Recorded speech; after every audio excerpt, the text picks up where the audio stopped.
C Joseph Vijay அண்ணா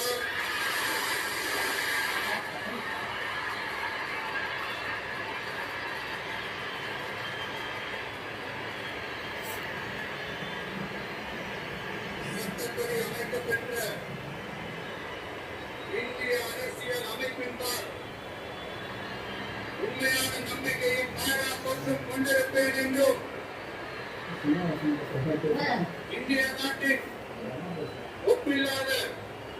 முழு முதல் ஆட்சியையும் ஒருமையையும் நிலை நிறுத்துவேன் என்றும் தமிழ்நாட்டு அரசின் முதலமைச்சராக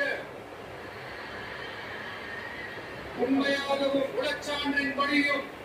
என் கடமைகளை நிறைவேற்றுவேன் என்றும் அரசியல் அமைப்பிற்கும் சட்டத்திற்கும் இணங்க அச்சமும் ஒருதலை சார்பும் இன்றி விருப்பு வெறுப்பை விலக்கி பலதரப்பட்ட மக்கள் அனைவருக்கும்